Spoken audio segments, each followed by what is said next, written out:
All right, Mr. Perry Calce. Thank you so much for being here, man. I appreciate it. My pleasure. Thank you for the invitation. It's been a long time. Obviously, I can't remember. I'm not sure if I had seen you during the last campaign. Probably did, but I can't remember. It's been a little while. It has been a little while. How you doing? You're looking good, by the way. Thank you. Thank you. I'm doing well. Thank you. I wanted to bring you on because when I started this podcast, the idea was to bring to the forefront the different people that I had the pleasure of working with, or people that I would have wished to work with or to get to know, that kind of work behind the scenes. Not a lot of people know them, but that are contributing greatly in their own sphere or in society or in their own element, whatever that may be. And obviously, your name was on top of that list. We always called you at the office, we used to always call you Mr. Parc-Ex. Because anyone that is remotely involved in Parc-Extension, whether with the different community groups or socially or anything whatsoever, they've crossed paths with you. That's for sure. And we're going to talk a little bit. We're going to go through everything that you've done, everything that has been accomplished, stuff that you're doing now. And I was really looking forward to this episode. But first, I want to talk to you a little bit because I remember even before I started politics, I remember seeing you around. Obviously, we never used to speak, but you were always there. Have you always been in Parc-Ex? I mean, were you born there, or how does Parc-Ex come in the picture? Parc-Ex is in my blood. Yeah. I was born in Parc-Ex. Lived essentially all my life except for about a year where I tried the plateau and I thought it was the most horrible experience of my life. So I ran back home to Parc-Ex. So if I could use the old song from Glenn Campbell, I know every dirty cracks in these dirty Yeah. sidewalks of Parc-Ex. Parc-Ex is home. Parc-Ex is unique. I always say, often when I speak in public, I say you could take the boy out of Parc-Ex, but you can't take Yeah. Parc-Ex out of the boy. There's something about this little neighborhood of 1.6 square kilometer, 30,000 people that is unique. I have friends that are working across the country, maybe in BC, in Toronto, Ottawa, and they were raised in Parc-Ex. And when we get together, they go back to the memories. Go back to the memories of playing hockey, baseball in Parc-Ex, being at the Piggery, being steps away from Jerry Park and listening to Claude Mouton announcing John Buck Cabell. There's something about this neighborhood which is quite unique, and people fail to realize that despite the fact that it's considered one of the poorest neighborhood in the country, that it's also one of the safest. The crime rate is really low, thank God.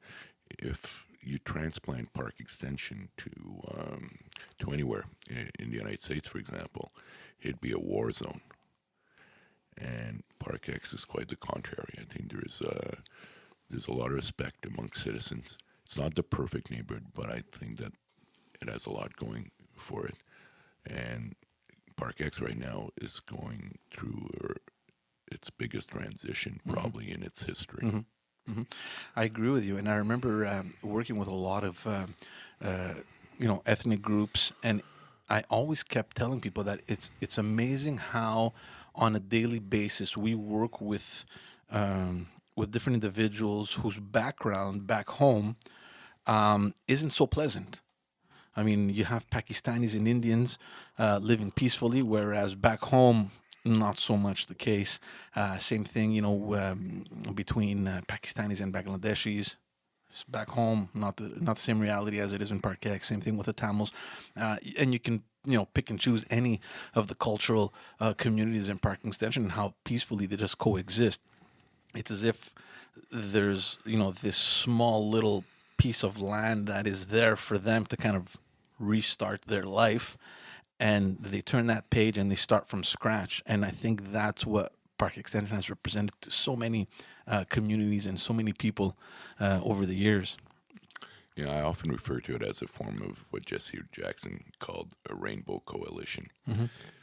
You need to be extremely strong to immigrate from a country, to leave everybody everything you know behind, to come and start at zero. And it's a different language, it's a different culture, different religion, and the leap of faith is for their children, because we know that very often first generation immigrant Yeah, it skips. sacrifice themselves enormously just to ensure that their children will have a better life.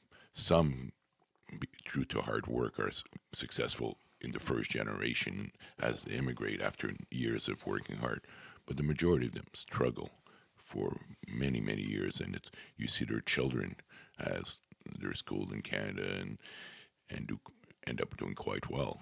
But the first generation is really a sacrifice. It's a labor of love. And I think also that they know it. They comprehend that there's a sacrifice that is required in order for my children and their children to kind of live a better life. And it's a little bit sad when you think of it, because when you think of all these people immigrating, you automatically assume that they did it to have a better life. Yet when they immigrate, they kind of accept the fact that they're still going to continue suffering until my kids are grown up and old enough to kind of live on their own. But it's going to be a much better life. Yeah. And I do think that despite the hardship, they're immigrating to a country which has, in a province, in a city that still has a lot to offer. And despite the hardship, there's some positive elements to moving to a city like Montreal, a province like Quebec, and a country such as Canada, in regards to individual rights, human rights. And I think some of them leave their country out of fear, and some purely for economic reason, but a lot for fear and I think when they're here, it's a different feeling, and they leave behind the old grudges. I think grudges that they may have against other people, and knowing that their neighbor may be from a different nationality, and back home it might be problematic. They don't want to recreate these tension that they left behind. Yeah, it's interesting that you say that. Tell me about you now, growing up in Parc-Ex. And we're not here to to expose age or anything like that. But and obviously Parc-Ex has changed dramatically. From one decade to the next. I mean, I was born in '81, so I grew up in Parc-Ex probably end of the '80s and '90s. So, and I saw that transformation happening where a lot of South Asian minorities started coming in. But tell me a little bit about Parc-Extension, like back in, I don't know, maybe 60s, 70s, or 80s, up until I was born. All right. Well, I was born in 1959, just before the Quiet Revolution, Yeah. great period of change in this province. And it was, again, a multi-ethnic neighborhood, but there was a lot of Francophone still, a lot of Anglophone. There was Armenian, Polish, Hungarians, Italian that made up Parc-Ex. So it was always multi-ethnic, but I would say Eastern European. The big transition when I was growing up, it was the arrival of the Greek community, which really changed the face of Parc-Ex enormously in terms of shop, bakery, churches. The Greek community integrated itself quite well and quite rapidly, and became quite successful by working extremely hard. So for many years, I'd walk in stores and I'd be greeted in Greek, and I'd answer back in Greek because it was very normal. So it was a lot of fun growing up. Obviously, a lot of your friends are from a lot of my friends are from the Greek community. So I'm Italian from origin, and we always say, there's quite a number of similarities between Italians and Greeks. So, and they participated quite rapidly to the evolution of Parc-Extension by getting involved in the community. I've been involved for over 25 years with PEYO, the Parc-Extension Youth Organization, and some of their former president of the boards, coaches, volunteers emanated from the Greek community, which was terrific. They, despite the fact they were first generation, they wanted to get involved. They got involved. They got to appreciate North American sports such as baseball and soccer. Yeah. And their kids played hockey and they played baseball, and they really integrated within the community quite rapidly. The Yeah. the next major transition, there was some various community that came in. There was a lot of Spanish people for a while, Haitians, but they didn't stay extremely long in Parc-Ex. They were replaced essentially by the South Asian community, and that community, the integration was not exactly the same as in the Greek community. They are starting to get involved more and more, and that's terrific. But the sports that they played, was cricket. When I was growing up in Parc-Ex in summer, you'd walk around and with your baseball bat and your mitt. Now in Parc-Ex, it's a cricket bat, and the cricket cages, and that's great. It's part of that great diversity, which is Parc-Extension. Tell me about, because you mentioned before growing up in Parc-Extension, which was considered, if not still considered, one of the poorest um, neighborhoods in the country. Socially, Parc-Extension at that time, I mean, I remember growing up, in the 80s and 90s, we only got the police station much later. Uh, I do remember Parc-Extension being dangerous. I remember the heroin syringes in the lanes where we couldn't play. Broken glass. There were street gangs. How was that back in the day? Was it as pronounced as it was when I was growing up, or? No, there was groups, gangs, essentially based on lanes and streets. And when it would get really violent, it would be a fist fight between two guys. And that was the part of the violence that would exist in neighborhood by guy.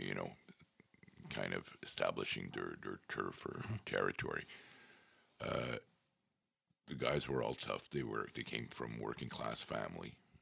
So, however, I would go. I mean, the center of Parc-Ex was the Dairy Queen. What's I on remember. Chantalon? Yeah, Jean Talon. Where you'd have the largest collection of Trans Am and Camaro you'd ever want to see in your life, and people would hang out, and they'd rev their motors, and they'd kind of show off a bit, but during that period, despite the fact that it was kind of considered a tough neighborhood, uh, and I was a kid, I never felt in danger during that period. There was a period later on where there was a number of drug den and drug abuse, and that was a period which did not last for a decade, but lasted for 4 or 5 years, which to me was very sad, and that was probably the low point in the history of Parc-Ex, and that over time obviously diminished with the change in population, as you know as well as I do. Is the population of Parc-Ex changes at 50% essentially every 5 years. So we're always in transition. So that was a sad transition in our history, and hopefully we won't see it again. We're going to get to PYO because you mentioned it, and I do want to talk about PYO because it is such an important landmark, not only in Parc-Extension but I think in general, in the Montreal society. Why do you think that Parc-Extension had that kind of that kind of I don't know what word I'm looking for, and I want to be polite as possible, but why was it defined that way as a center for gangs and drugs? And do you think necessarily it had something to do with the association to the poverty and to those immigrant families and the different classes that they were in? I think that's possible. I think whenever you are in a neighborhood which is considered poor, people view you in a certain optic. Sometimes it's wrong. Most of the time it's wrong. But they looked at Parc-Ex as really a place of tough guys. I went to William Ingston High School, and if you'd say where you'd go to school, and you'd say Ingston, oh, so tough. You have fights every day, and no, it wasn't the case. It was a great high school, in fact, with some great teachers and great students that came and that left that high school and went on to become lawyers, architects, notaries, etc. So it's a little bit sad that because you come from a poor neighborhood or a disadvantaged neighborhood, that you're characterized as, tough, violent, and it's not my experience in Parc-Ex. Honestly, I've been extremely fortunate. I never really saw much violence. I saw a few fights here and there, but it was mainly outside Kingston, two guys deciding that they would solve their issues. And I think that overall, beside that period, and where many of them weren't from Parc-Ex, people were coming in to buy their drugs, they'd squat, and that was due to also to the fact that it was affordable housing. Historically, it was cheap to live in Parc-Ex. So if you were underemployed, if you were a drug addict, to rent a one and a half, a bachelor in Parc-Ex was pretty cheap. So you could help your consumption of drugs, by paying low rent, by associating with yourself with people that had the same problematic as you, and that. And I know for quite a while in the Greek community, it was an epidemic. A lot of the young kids, their father were working hard, their mother were working. Yeah, no one's home. No one's home, so they get into drugs. And I think for the Greek community, it's not something that we talked about very often. But it was for a period of time, I think, a plague in the Greek community. Because it's also a cultural thing, right? Whatever happens home stays home, kind of thing, right? We don't want anyone knowing our troubles or our issues. And it's interesting that you mentioned that. I don't know if you've seen the documentary by Tony Simakopoulos, Back to Parc-Ex. I think that he refers to that problem back in the 70s, 60s, 70s, 80s. Of course, I wasn't even born, and if I were born, I was too young to even realize these things. And for our generation, watching that documentary, it was a big eye opener. And I met Tony, and we know each other very well, and it's just incredible the amount of work he put into that. And I think he's leaving behind really an interesting piece of cinematography there that's gonna really portray Parc-Extension. And exactly what you said, the side of Parc-Extension that a lot of people don't know or haven't gotten to know. No, it was courageous on his part to put out in the film. But especially within the Greek community, right? Because he interviews a lot of people, and at some point he interviewed some priests, and I was shocked, right? But at the same time, in the back of my mind, I know exactly how things work, right? You don't know that these things exist because it's such a private matter. But it's interesting that you're saying that it was at a large scale in Parc-Extension. Yeah, it was probably one of the Greek community, as I said before, contributed so much of the development of Parc-Ex, incredibly. That part of their history, because of the absent father and mother, because they were both working so many hours, that many of the kids were left to fend for themselves, not in terms of clothing, not in terms of housing or things of the sort, but at so much time, and they'd often fall into The wrong path. route. Yeah.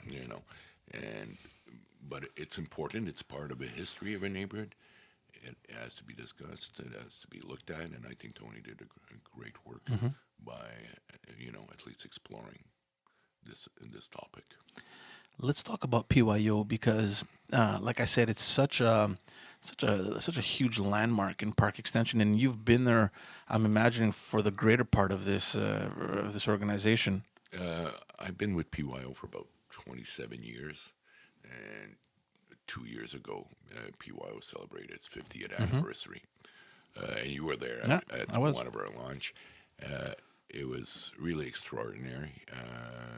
I'm so proud of that organization for what it has done for the kids of this neighborhood. What was the reason behind the creation of this organization? Was there a crying need to create this organization to kind of bring in the youth that was left in the streets doing a bunch of things that people didn't want them to do, or was there anything else related to that?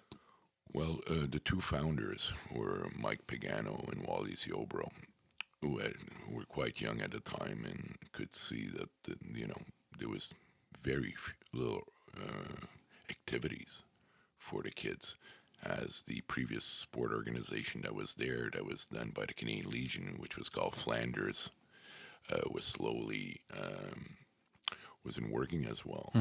They kind of started reinitiating, everything from dances in school basements to youth council to the creation or the establishment of sports such as hockey and baseball and soccer and even runs through Parc-Ex. So, and they work extremely hard in these early years to really put PYO on the map. But not only this, but giving kids activities to do through organized sports. So removing them from possibly the streets and bringing them into organized sports. And it's pretty amazing because Parc-Ex, as you know, is a small neighborhood, and at time you'd have over 1,000 kids playing hockey in Parc-Ex. It's down to about 20, 25 Wow. kids playing, and PYO still supports it through a program to ensure that we still have a hockey program. But at one point, well over hundreds of teams would play for PYO. Same in baseball.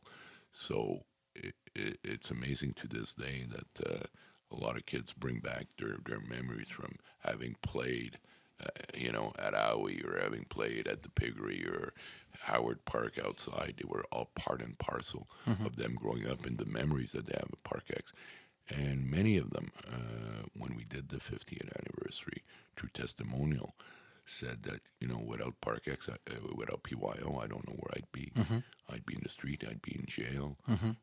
It was an escape for them to be able to participate in recreational activities. Yeah, I was going to ask you if you thought that PYO played some sort of role, through that youth engagement to act as a gateway, to a better future for these kids. I think so. It's not because I'm involved with the organization. It started well before I got involved. But I think without PYO, Parc-Ex wouldn't be the kind of neighborhood or the kind of experience that people have identified over the years, a positive experience. For sure. So obviously PYO evolved and changed over the years, but that the period where sport was involved was really needed for the kids in this neighborhood because they had no other outlet, right? Because we're looking at a very, very different period in history. Television, not everybody had television, when it started. It was just really starting to be widely used. Like the only option you had back then was to just go play outside. You would play outside in the lane with your friends, ride your bike. And finally, you had a number of sports activities that were available, that were not only available, but very affordable, So nowadays, it's a little bit sad, but you look at the national sport of this country, and so many people now can't play because they just can't afford it. The price of equipment is, Oh yeah, it's astronomical. It's extremely high. The price of joining a team is high, and then when you get competitive, most families now can't afford it. So it's the disappearance of that. But during those early days of PYO, there was enough equipment. There was enough for us to help a lot of kids get their equipment, their first pair of skates. How was all that funded? It was through donations, or I'm guessing the government programs weren't what they are today, obviously? No, it was through a little bit of fundraising. It was through a little bit of donation from parts of government until the first major donation was really where it was recurrent funding was through Centraide. And then what we did over the years was also we started with the meals program in school, where we serve over 1,000 meals a day in area schools. We were able to generate it as a profit center and generate some fund, which we automatically reinvest in the community. But now PYO is funded by the municipal, provincial, federal government, Centraide Foundation for the work that we do. I think we're recognized because of the work of our staff, not board members, but the amazing work that they do and how they contribute to the well-being of children and their family in the neighborhood. So, as they say in French, PYO is un incontournable. Oh, no, guaranteed. I mean, anyone that thinks of Parc-Extension automatically thinks of PYO. Like, for me, it's such a staple, right? And I never participated in PYO. I wasn't in any soccer teams, hockey teams, baseball teams. I didn't take part in any of that. But I remember watching games almost every weekend, right? Whether it was at the park or at Howie Moran's, like you said, there was always something happening. And, I had either a family member or a friend that was playing. There was always, this activity. And it wasn't only the youth that it managed to attract. Through the games and the tournaments, there was all the parents and their families, and it was just these huge events happening. And I think that's as important because, when you participate in sports and your parents are there, well, they create link with other parents, right? You're in the stand, and you become friends or acquaintances. Even though sometimes there was some. Oh yes, that's for sure. That's for sure. But that's the nature of sport, I guess, to an extent.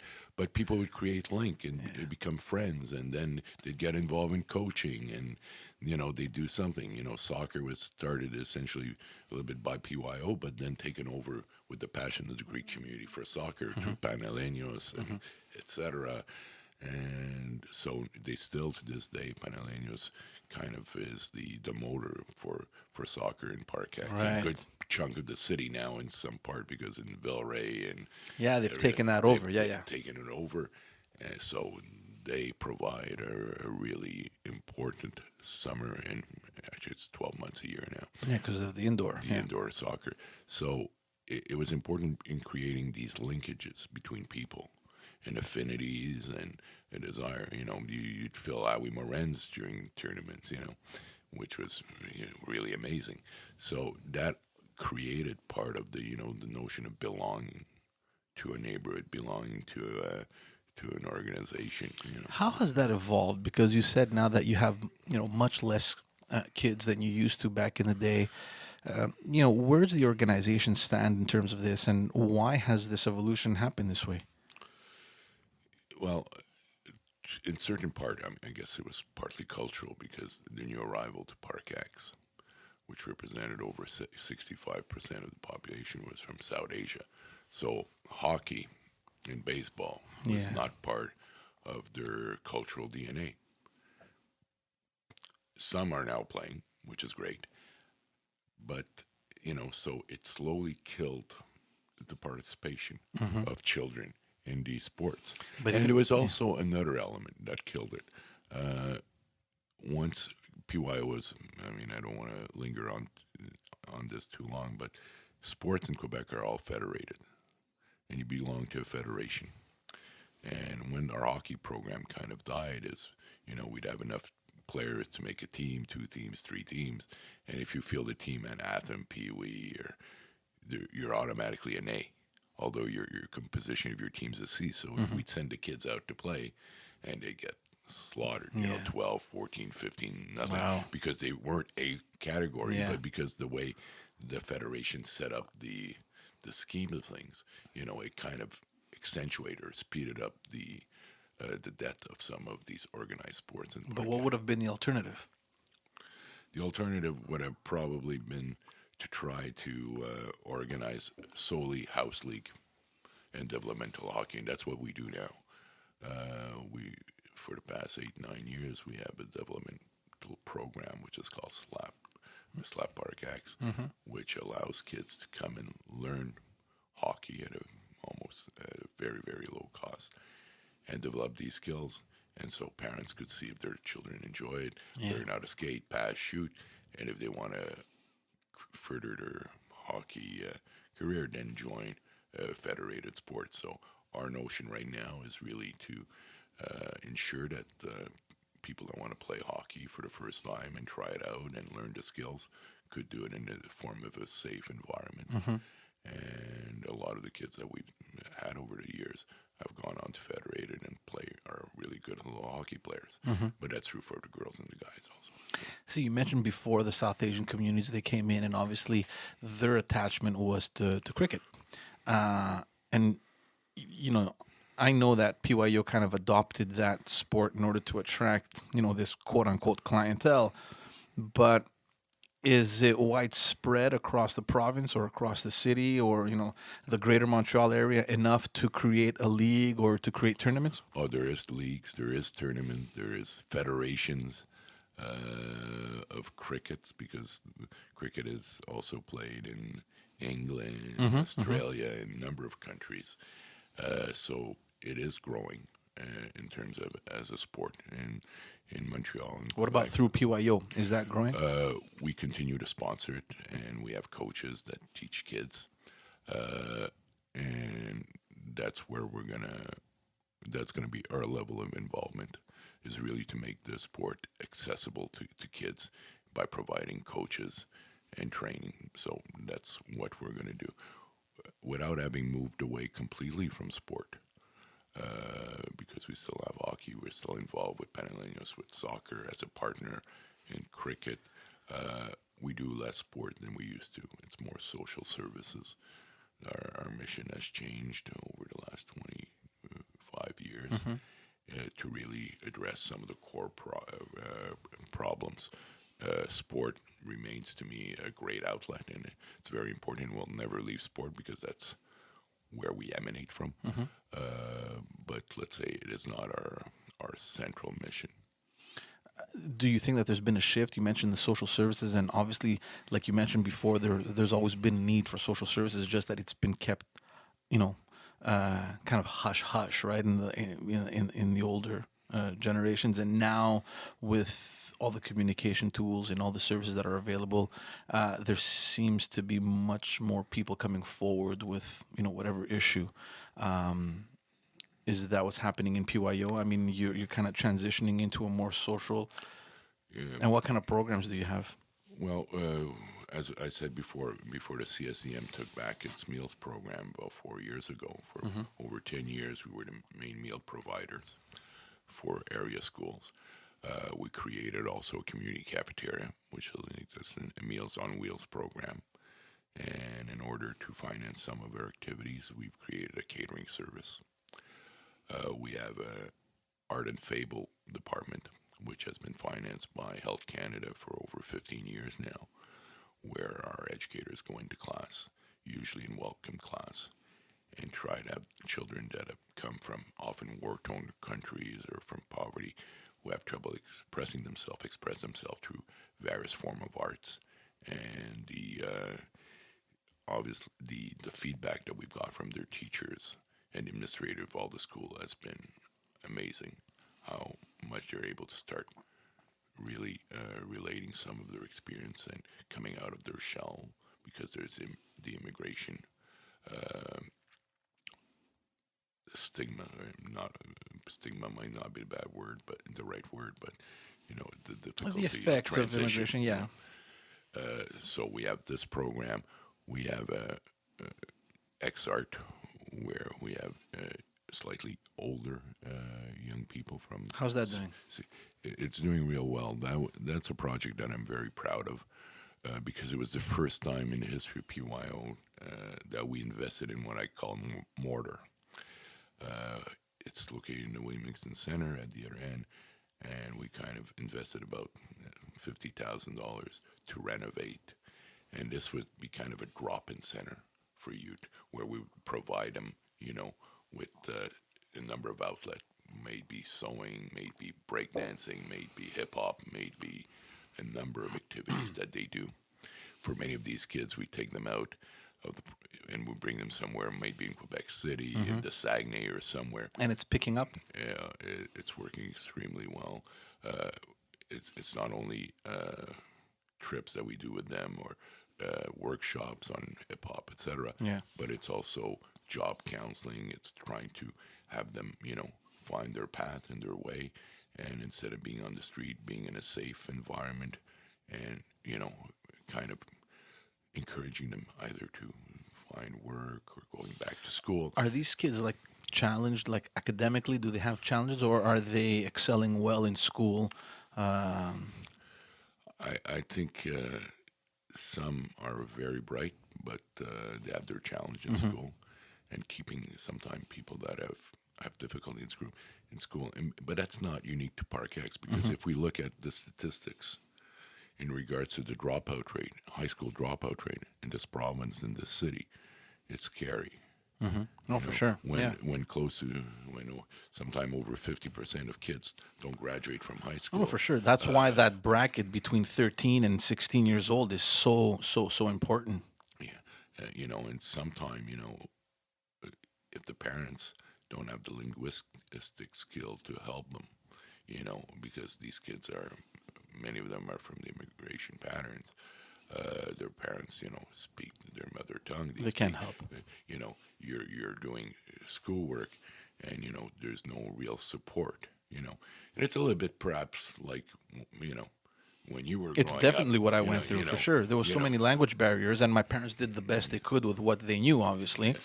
But I can definitely, imagine how it must have been in a house where the parents weren't there, for example, which is what you mentioned before.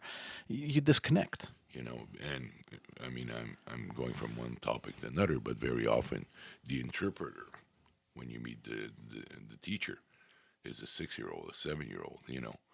Oh, yeah. Yeah. They do have people that come in with the language skill, but very often the barrier. I remember calling hydro at the age of 8, 9.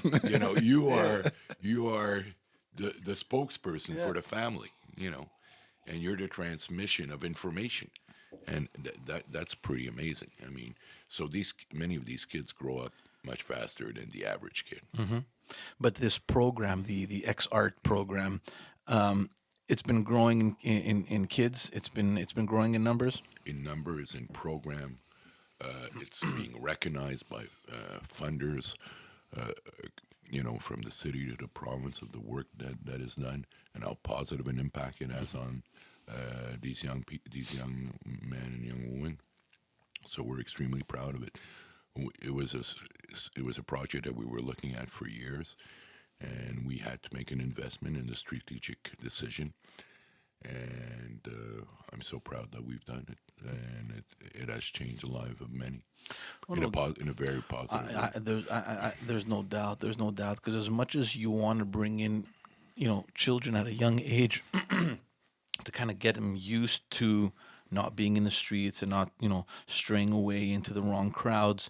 When you hit that age, when, you're a young adult or a teenager, that's when things escalate, right? That's when things can really go wrong, and it can go quickly too.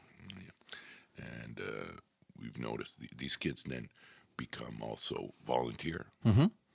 And we now want them to form a youth council and bring ideas to the board of directors of things they'd like to see done for young people. So we want to involve them, we want to empower them, and that's very important. Of course, that's a great idea, and I think that maybe you can approach the borough to have them kind of not integrated in the borough, but to have the borough kind of give them a voice, right? Or if the borough can create a youth council, to have them participate in that.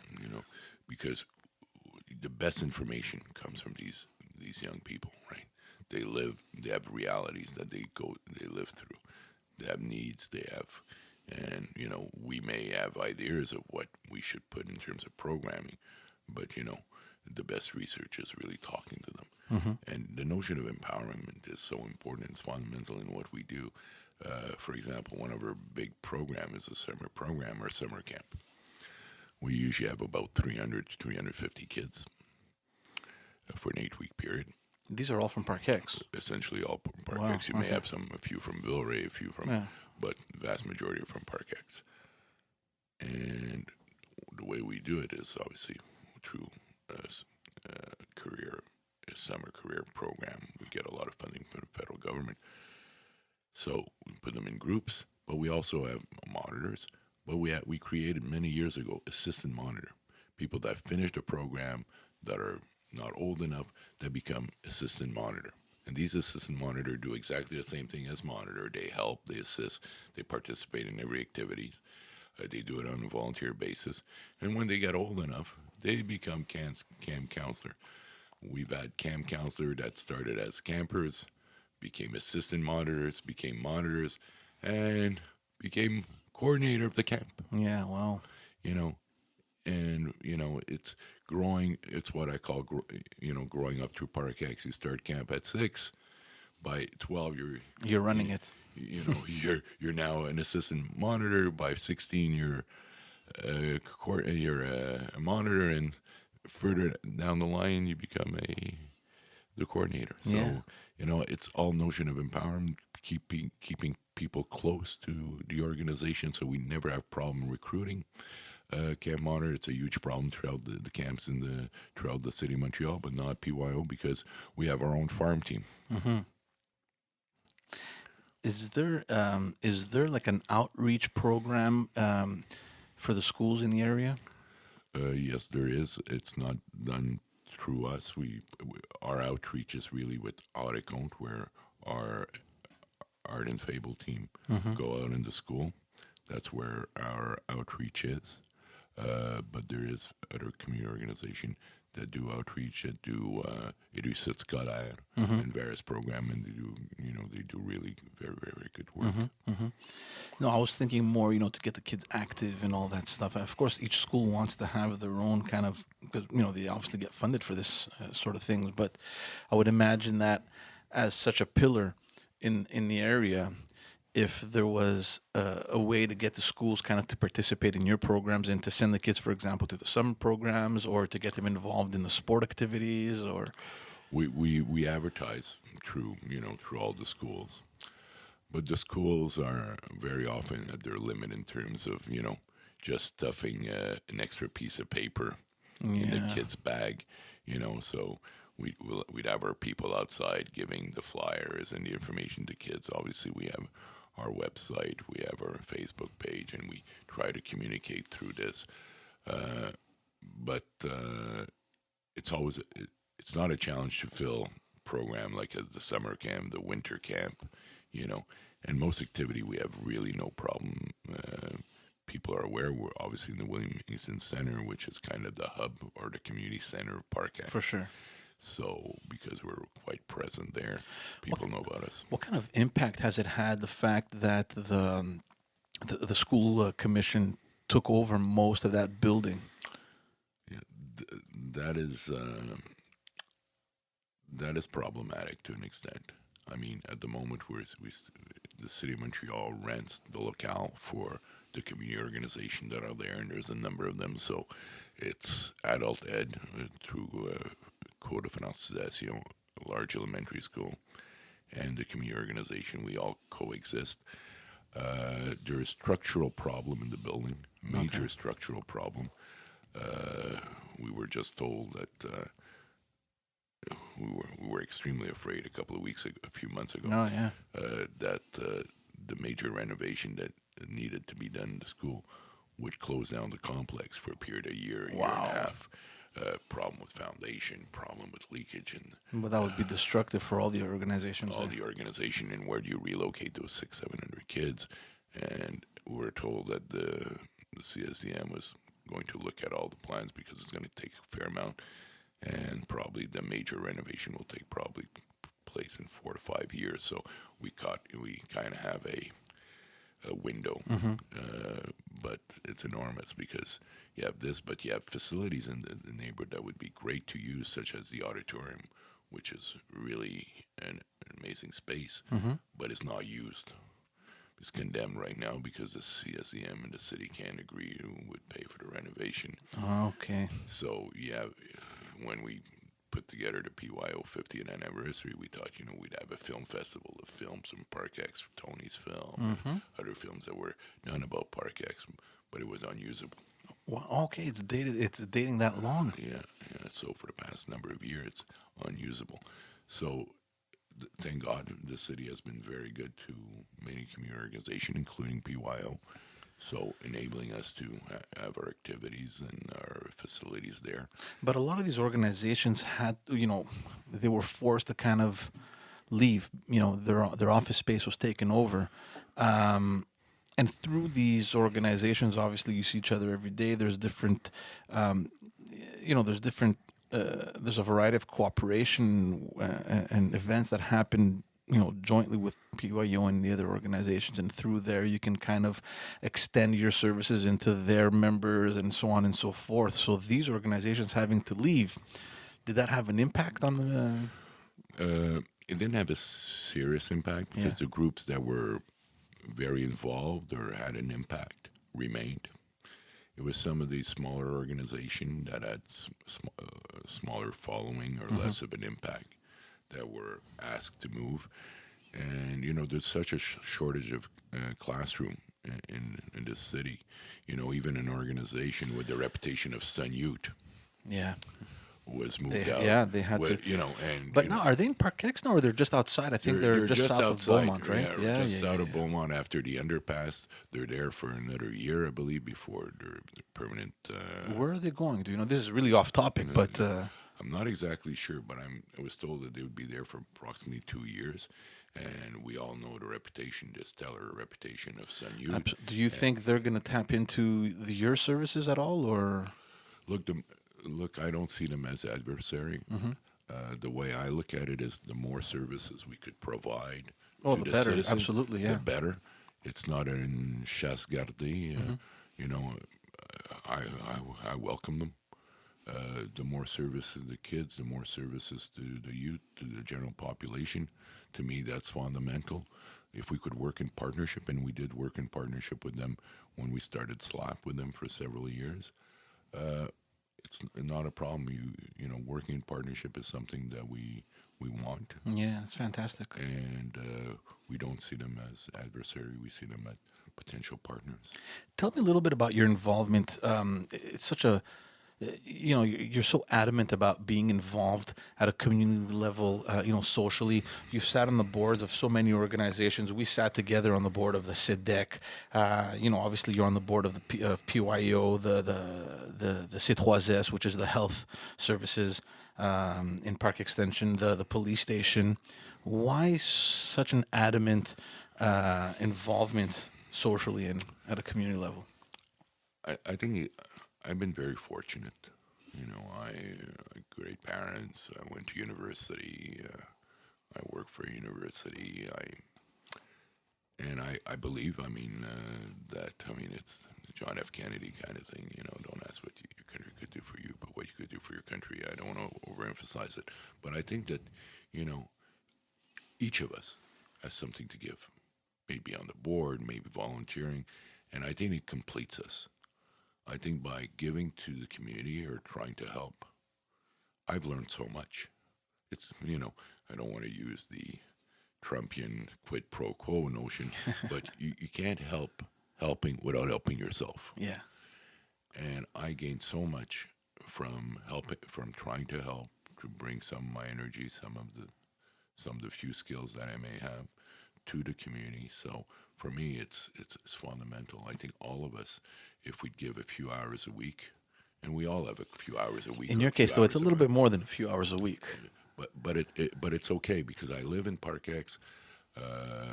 My son grew up in Parc-Ex. I got remarried, and I have a daughter of 11 that participates in everything humanly possible, and so I'm ensuring that there's activities for her and other children, right?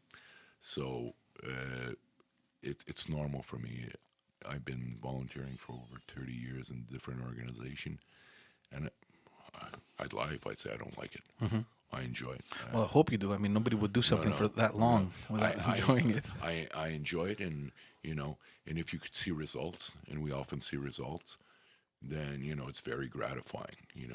But that's what's amazing for me, because you have such a long history in involvement in various organizations. Obviously, more specifically PYO, but in every other organization that you've been involved in, and you've definitely seen this progress happen over the last 30 years, and for the better, I think. Yeah, but I've seen a regression lately, or in the last 7 years. I've seen how a regression. so? Well, we sat together at the SEDEC, and the SEDEC They were dissolved. Yeah. they were dissolved. The C3S La Montagne was the CLSC Parc-Extension. It became the C3S La Montagne. It went to the Jewish. It left Parc-Ex and SEDEC.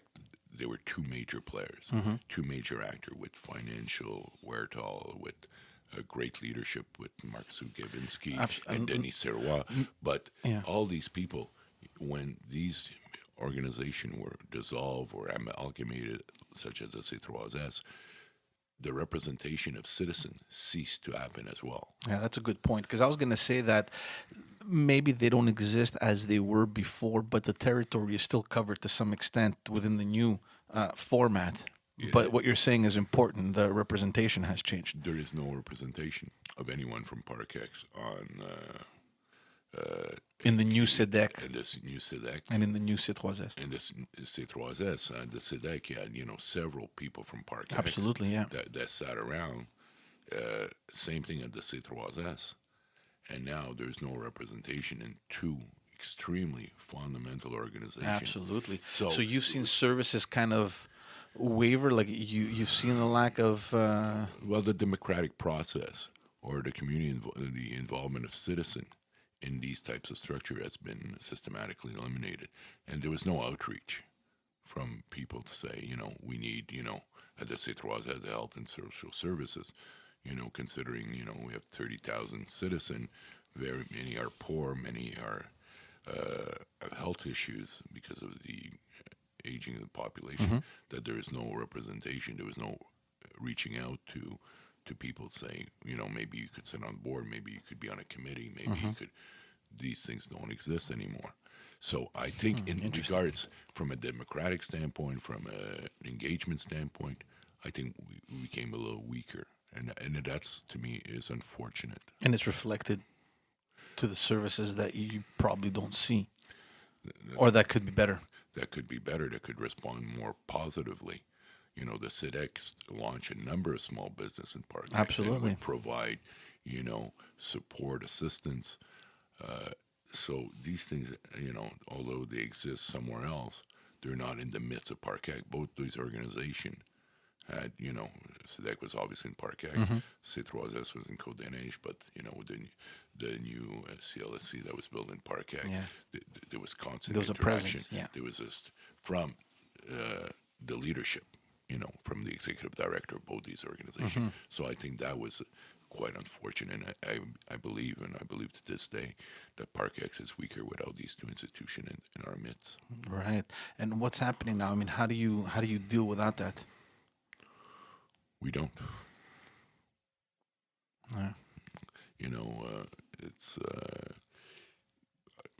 I remember when the C3S, which I thought was fundamental and important, if you wanted to be part of the new entity, you had to write a letter to the minister justifying why you should, be included on the board. I'm sorry, it's not the way, people don't usually want to beg to be on a board as a volunteer. Of course. You're either invited to join or, or to identify certain people that they would like there for their ability. And so it was a bit unfortunate. And, I don't want to criticize one of the best hospitals in the city. The Jewish General. No, for sure. Amazing work.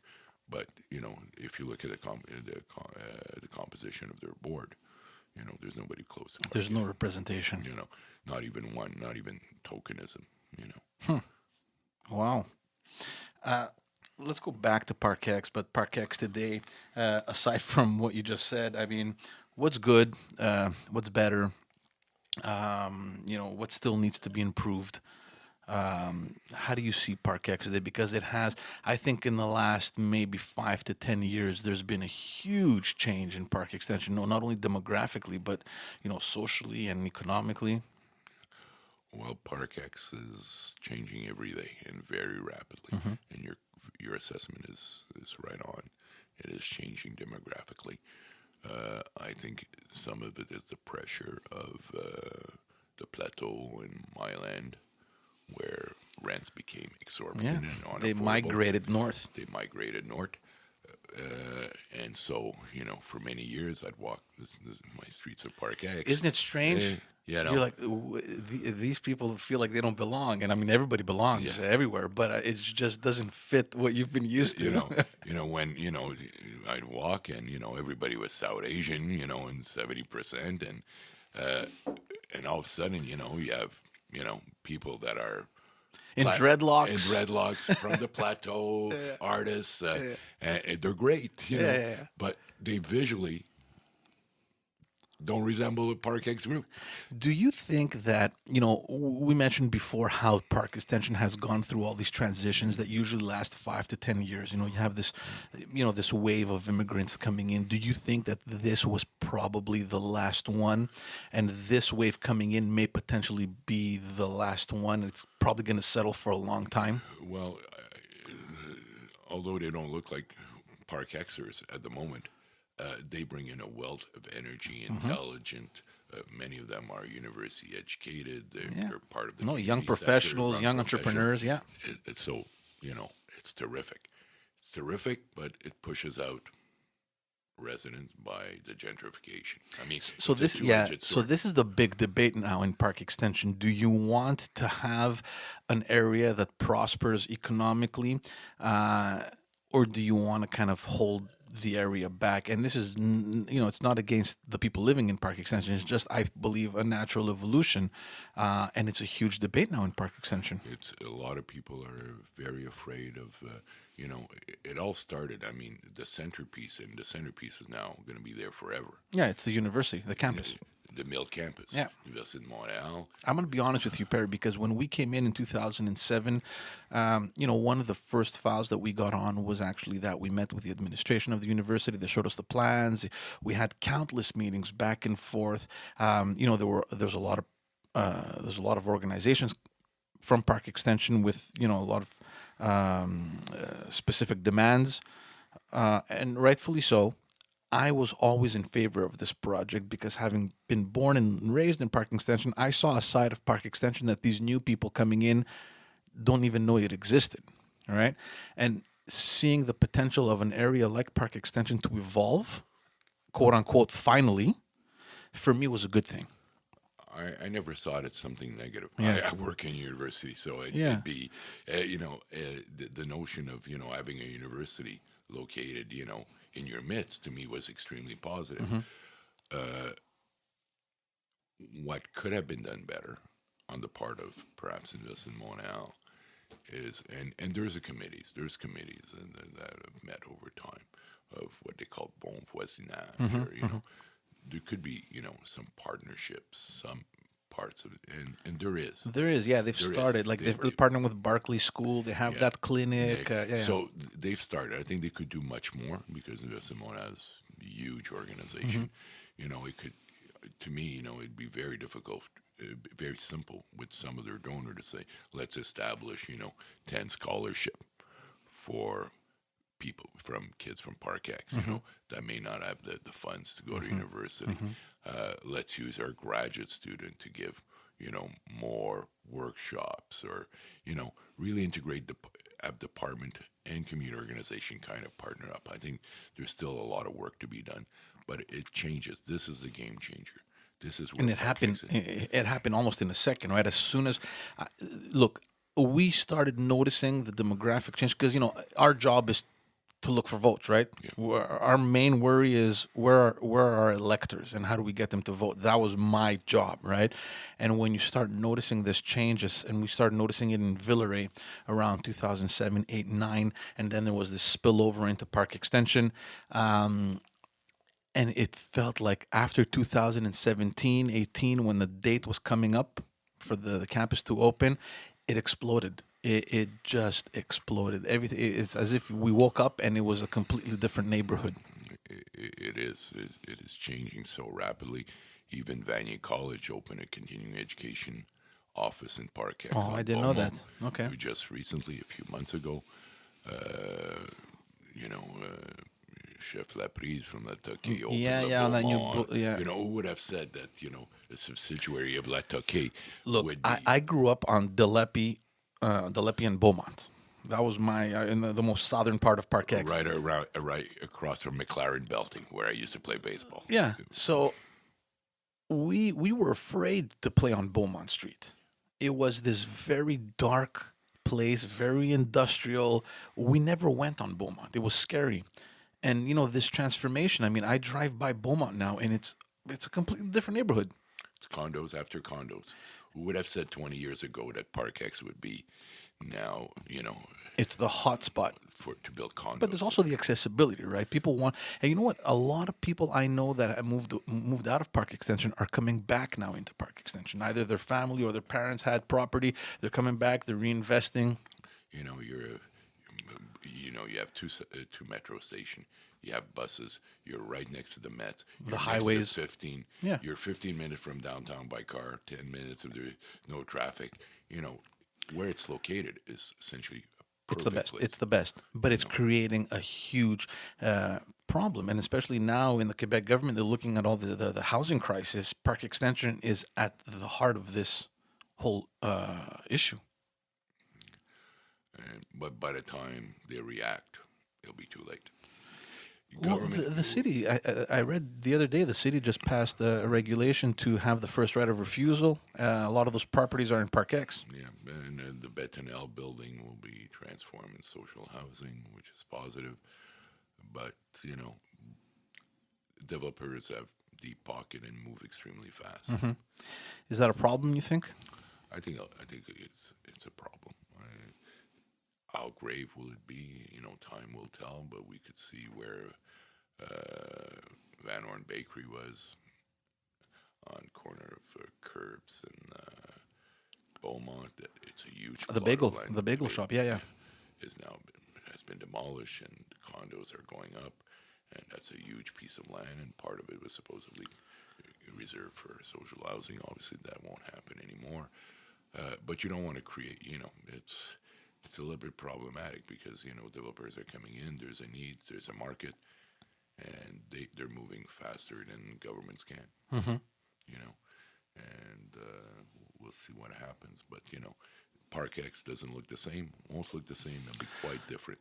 I think that's a good thing. But coming back to what you were saying, is there a possibility that this mini social crisis may occur? People that don't have the means, that are obviously forced to leave their residence because new developers are buying it, and they're forcing the tenants to leave because they're renovating. Where are these people going to go? When Parc-Extension has, for the longest time, been considered one of the cheaper areas to live in, and if you look at the surrounding areas, they can't go to Outremont, they can't go to TMR, they can't go to L'Acadie or Saint Laurent or even Villeray. Forget it. Who's really voicing this concern is the new Parc-Exers. The new group that left from the plateau, and they're becoming the new voice. It's But not. I find that so contradicting because all this is happening because they moved in, and they are the ones voicing that concern as well. It's, you know, they're activists in a positive sense. You know, they're educated. They're seeing a trend. They now identify themselves as residents of Parc-Ex, and they're gonna fight the battle for the rest of the citizens. So it's kind of, you're correct. You know, analysis is, you know, they're part of the people that pushed these. They're part of the source. They're the source of the problem. But now, well, they problem, become- quote unquote. Now they're the defenders. So, you know, for somebody that's born and raised in Parc-Ex, I always kind of, you know, have a little bit of a chuckle. You know, it's not because I talk to residents, you know, over coffee, and they say, "Isn't it great?" And you listen more, "Oh, Van, you got here." The residents have been there for a long time. Think it's great, you know, that there's a form of gentrification.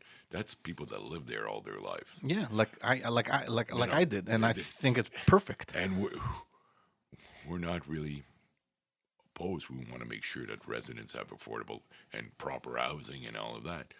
But we're not like up in arm. But the new group is much more up in arm. And I just find that so mysterious. It's you know, Like, think about it. You move into an area because it's developing, it's progressing, it's becoming richer. And once you're there, you're like, no, we got to put an end to this. We don't want any of it. yeah. I mean, one thing for sure, they mean so well. I mean, No doubt. they mean well, and what they say is true. But I'm not sure if they ever realize that they were part of the problem. But now they're you know, they're Parc-Ex true and true, and they want to help. They want to improve the quality of life. And for this, you know, I want to work with them. I want to salute them.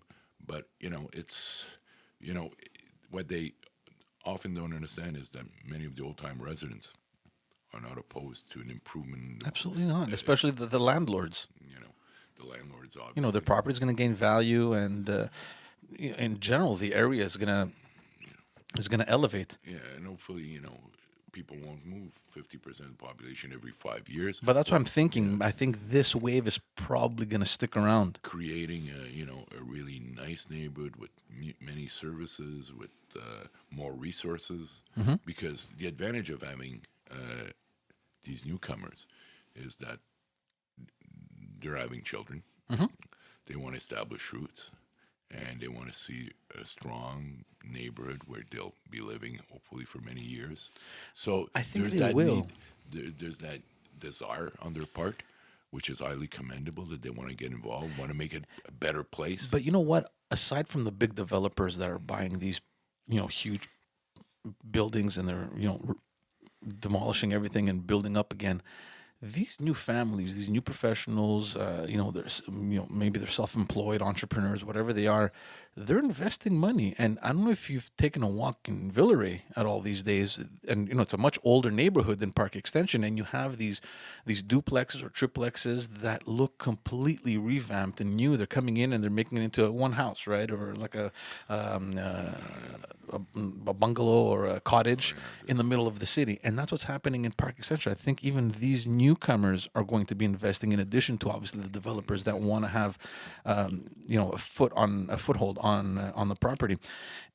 And it's funny because the irony in this whole thing, from my point of view, was that I was so happy about this transition, even though we knew that politically it may not be in our favor, right? But That's I was so happy that this was happening, while also understanding that we're cooked. They're not our demographic. They're not your demographic, and it showed last election. Exactly. So no, it's in transition, and people can't forget that this is phase one of the development of UDM, because Oh, they have so much more room to grow there, and they will. for the next 25 years. So it's going to be incremental, but it's going to go all the way past Marconi. I mean, it's going to go all the way to Rosemount. So over time. So right now the cranes are up, and you see condos being built right adjacent to the mill campus, and they're creating a new neighborhood within the city. So the impact on Parc-Ex is going to be. I found amazing because I'm not sure if you were there. You're probably there. It was during a SEDEC board meeting where the university's group came and presented the project, and they explained to us the impact that the ETS had downtown, which spurred into the creation of Griffintown. It wasn't just a random thing that happened in Griffintown. Everything was purposely done there to develop that area, and they're comparing Parc-Extension to that project.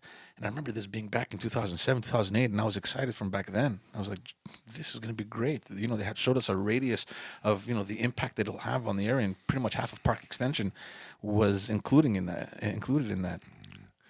I mean, there's obviously ETS and Griffintown. What Griffintown is changing now. I mean,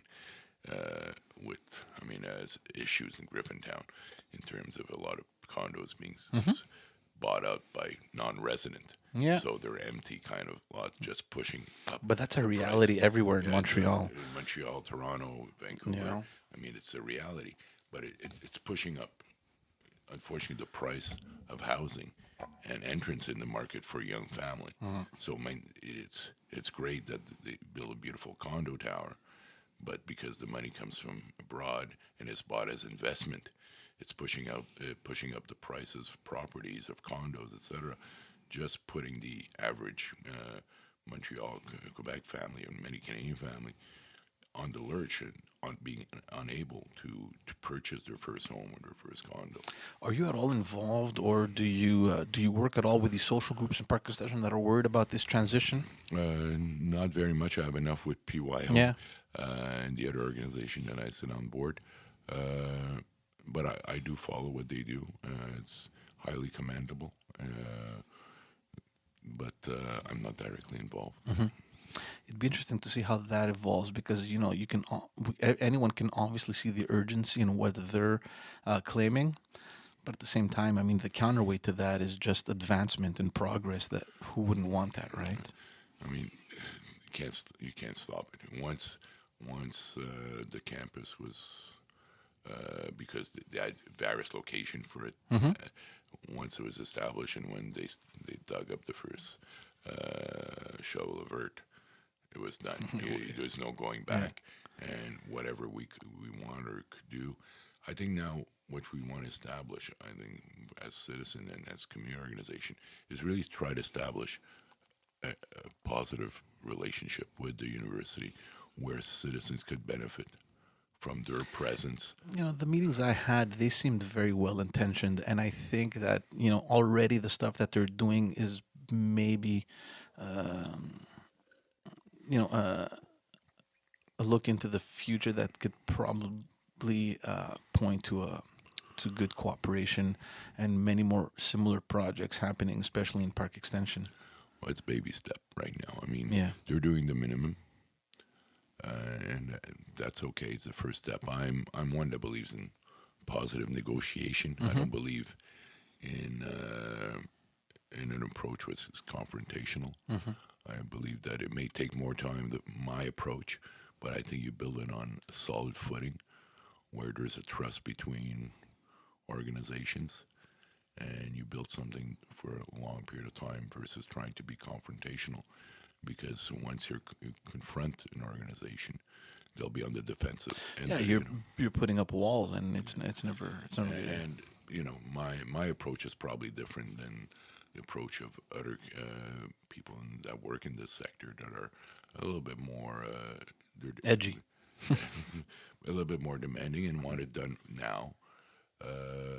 Maybe because I'm old and I don't move as fast anymore. These young people are doing it, and and it's fine. It's a different approach. We each have our styles and our approach. Mine would be a little bit different in regards that it'll take a little bit more time, but we'll establish partnership and trust, and then we could build something for the long term. You are a sage man, Mr. Calce. I'm not going to take up too much of your time. I know that you're a busy man. Thank you for doing this. I really appreciate it, and it was nice to see you again. It was great to see you, George. Thank you so much for inviting me. It was a pleasure. I appreciate it.